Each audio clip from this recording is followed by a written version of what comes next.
Assalamualaikum dan selamat datang di channel Mas Solah dan selamat pagi. Hari ini saya mau pergi mengantarkan istri saya sertifikasi pustakawan. Nah, di ini selain buat dokumentasi, saya tujukan untuk pustakawan-pustakawan di seluruh Indonesia yang mungkin ingin melakukan sertifikasi pustakawan.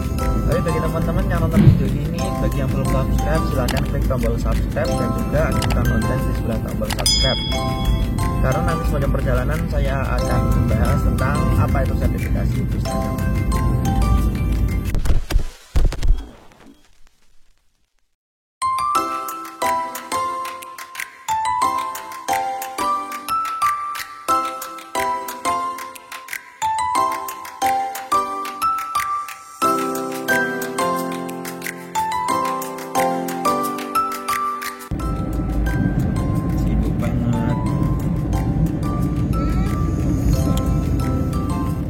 Karena sekarang sudah mulai cerah, jadi saya sudah bisa menyalakan video.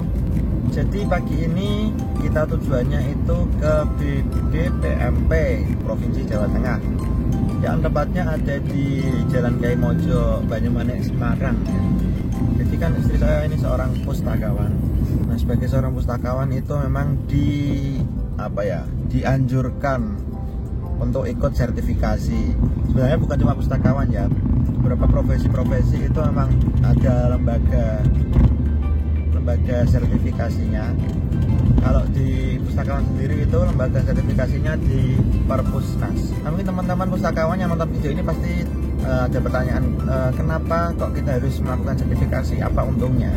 Beberapa instansi, meskipun ini instansi swasta, kadang ada yang memberikan tunjangan tambahan bagi seorang fungsional pustakawan. Selain itu ada juga manfaat lain, yaitu bisa mengikuti seleksi P3K. Kalau memiliki sertifikasi itu akan mendapatkan nilai tambah.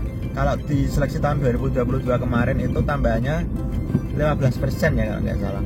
Jadi akan mendongkrak nilai teman-teman supaya bisa lolos seleksi P3K. Nah, kan kita nggak tahu di tahun 2023 ini seperti apa. Jadi saran saya buat teman-teman pustakawan, kalau bisa sertifikasi, mending sertifikasi. Jadi bagaimana cara mengikuti sertifikasi pustakawan? Sertifikasi pustakawan itu sebenarnya ada dua jenis ya. Yang pertama itu gratis, yang kedua itu bayar. Kalau yang gratis itu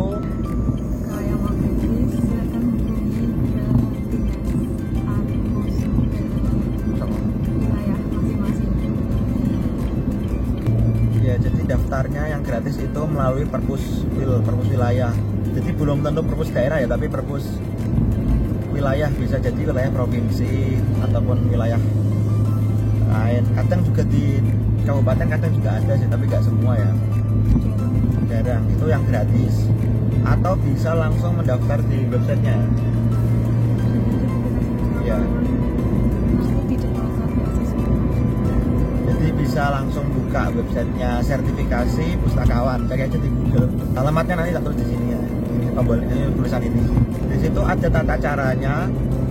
Teman-teman tinggal mendaftar saja. Terus nanti ada penjadwalannya dan juga ada nomor kontak yang bisa dihubungi, bisa untuk tanya ke yang mengurusi itu. Itu kalau yang gratis ya. Kalau yang bayar itu biasanya diselenggarakan oleh ya organisasi profesi atau lembaga-lembaga lain lah yang bekerja sama dengan istilah LSP ya. Itu apa? Lembaga sertifikasi pustakawan. Jadi biasanya organisasi profesi tersebut itu sudah bekerja sama dengan LSP. Nah, istri saya sendiri ini itu ikut yang berbayar ya, bukan yang gratis. Karena kalau yang gratis itu ada masa tunggunya dan ada jadwal-jadwalnya. Jadi nggak bisa ini daftar langsung berangkat, tuh nggak bisa. Nah, kebetulan di bulan ini tuh ada lembaga yang mengadakan dari mana? IPI Jawa Tengah ya, Ikatan Pustakawan Indonesia tingkat Jawa Tengah. Nah, itu kan sudah mengadakan yang untuk umum, jadi semua pustakawan di Indonesia ya, di Jawa Tengah lah, Jawa Tengah itu bisa mengikuti ini. Kebetulan istri saya itu mendaftar. Sertifikasi pustakawan itu ada beberapa klaster ya, 10 Oh loh.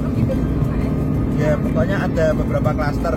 Klaster itu maksudnya teman-teman ingin dapat sertifikasi itu bidang apa dalam pustakawan. Kan pustakawan cabang ilmunya kan ada banyak ya. Nah kalau istri saya sendiri tuh ikut yang pelayanan dasar. Jadi gampang banget ya pastinya ya. Nah nilainya itu istilahnya kalau di sertifikasi itu kompeten dan belum kompeten. Nah untuk penjelasan klasternya itu di website sertifikasi pustakawan itu juga dijelaskan. Terus persyaratan apa saja yang harus dilengkapi? Minimal harus bisa D2.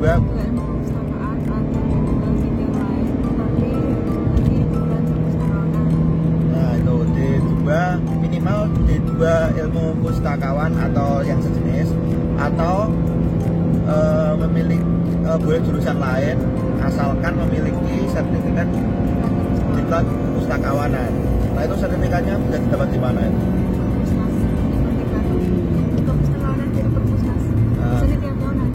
Nah, bisa ikut di diklat pustakawan dari Perpusnas, itu tiap tahun selalu ada ya biasanya sih, kecuali kalau nggak ada. Jadi kalau sudah ikut itu semua jurusan itu bisa ikut sertifikasi pustakawan. Nah pertanyaannya, kalau kita pustakawan di sekolah tapi jurusan kita PGSD misalkan, apakah itu bisa ikut sertifikasi pustakawan? Bisa, tapi harus ikut 30 pustakawan. Ada minimal kerja atau minimal 30 pustakawannya 32 jam atau 30. Oh gitu. Jadi semua jurusan bisa asal pernah mengikuti diklat kepustakawanan. Jadi buat teman-teman yang saat ini sebagai guru, sebagai pustakawan tapi dengan background SPD atau background yang lain, nah itu tetap bisa mengikuti diklat kepustakawan, mengikuti sertifikasi pustakawan asalkan memiliki sertifikat diklat pustakawan dari Perpusnas. Selain background pendidikan, syarat administrasi lain-lain itu seperti foto, transkrip nilai, ijazah, dan semua persyaratan itu ada di websitenya. Jadi teman-teman nanti bisa baca sendiri. Pokoknya dilengkapi itu, diupload. Nah yang paling penting itu adalah di website itu nanti disediakan lembar APL atau panjangannya apa APL? APL itu kayak portofolio untuk menilai diri sendiri kali ya. Soalnya di situ ada kolom yang berisi apakah sudah melakukan layanan ini, terus peralatannya itu apa saja, terus berkas pendukungnya apa saja. Nah itu yang harus dipersiapkan saat mengikuti sertifikasi. Jadi diklat pustakawan ini itu kalau yang saya ikut itu minimal sudah bekerja di perpustakaan 2 tahun. Jadi kan sudah memiliki pengalaman-pengalaman tersebut. Nah itu berkas-berkas itu yang nanti jadi berkas dukung untuk mengikuti sertifikasi. Oh, jurusan lain nek pustakawan harus 2 tahun juga. Utama ya. Berarti syarat utama selain pendidikan tadi atau sertifikat tadi, pengalaman kerja 2 tahun itu disyaratkan dan wajib ya, nggak boleh di bawah dari 2 tahun masa kerjanya. Nah setelah memiliki syarat-syarat tadi sama berkas-berkas APL terisi, itu dijadwalkan untuk ujian langsung ya, asesmen apa artinya? Ujian. Ya pokoknya ujian secara langsung itu kalau tempatnya ini nanti di BPPMP Jawa Tengah, dan di sana itu selama 2 hari ada penginapannya juga. Jadi biaya yang dibayarkan itu sudah include penginapan sama makan malam lah. Untuk yang diujikan di sana apa saja? Kalau menurut websitenya itu ada tes tertulis, tes wawancara, terus sesuai SKKNI ya pokoknya ada standarnya ya. Menurut SKKNI ada aturannya lah, standarnya itu harus diikuti. Jadi di situ memang dijelaskan kalau nanti ujiannya itu ada ujian tertulis, ujian wawancara, sama praktek langsung penyusunan berkas ya. Nah untuk soal-soal tes tertulisnya itu memang tidak jauh dari kisi-kisi ya. Kisi-kisinya pada APL itu juga ada, pada pokoknya sesuai standar tadi SKKNI tadi. Nah mungkin itu penjelasan singkatnya untuk pra tesnya ya, karena ini kan belum tes jadi belum bisa bercerita apa-apa. Meskipun nanti kalau sudah tes pun belum tentu bisa bercerita. Oke, kita sudah masuk ke keluar tol Demak. Jadi nanti kita tunggu perkembangan selanjutnya. Dadah. Nah sekarang kita sudah sampai di BPPMP, Balai Besar Penjaminan Mutu Jawa Tengah. Nih kalau mau lihat, selamat datang. Diponegoro sayang. Gini nih. Gak tahu. Ini gedung Gejar Dewantara. Oh ini dia gedung Ponegoro, gedung C kayaknya. Ini jadi arahkan Bapak Satpam.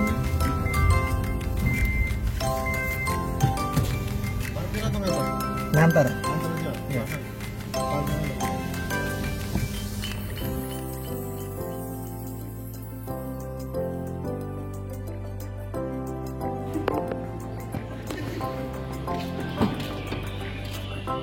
Ternyata di sini sudah banyak peserta.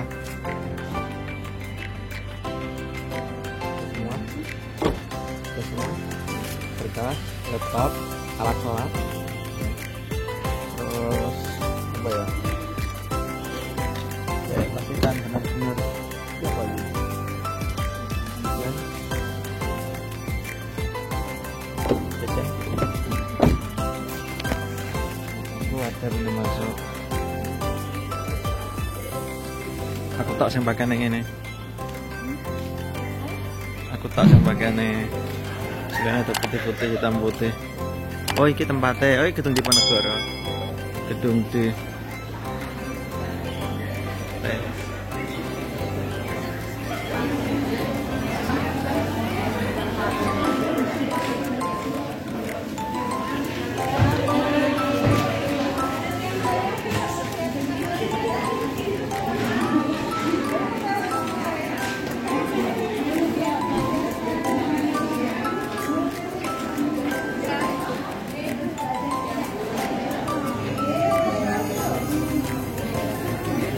Itu asesornya teman-teman, atau tim penguji.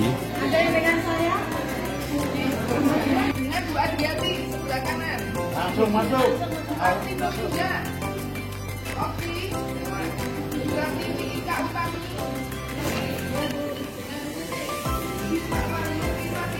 Semangat. Langsung maju pertama.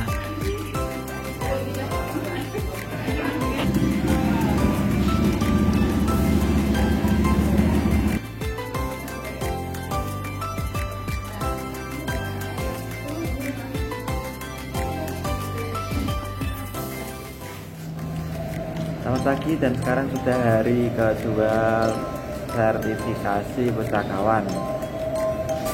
Dan kemarin itu sudah dilaksanakan ujian. Mungkin bisa diceritakan seperti apa di hari pertama. Jadi awal itu pertama kali kita mengumpulkan berkas APL 1 di meja informasi. Jadi berkas APL 1 itu jangan lupa dibolongin, ditaruh di lampu merah, terus dikumpulkan ke panitia. Setelah itu dipanggil nama-nama peserta asesornya dan diminta menuju ke ruangan masing-masing. Ada yang di lantai 1, ada yang di lantai 2. Pembagian kelas berarti ya. Ya, pembagian kelas. Asesornya ada 17 orang, ada yang dari Perpusnas. Satu asesor Satu asesor untuk berapa peserta? 6 ya. 6 orang. Ujian pertama tes tulis. Tes tertulis, soalnya jumlahnya 10 semua. 10 per asesmen. Oh jadi per itu ya, per asesmen. Jadi di setiap klaster itu ada beberapa asesmen. Kalau di layanan dasar itu ada tiga jenis, yaitu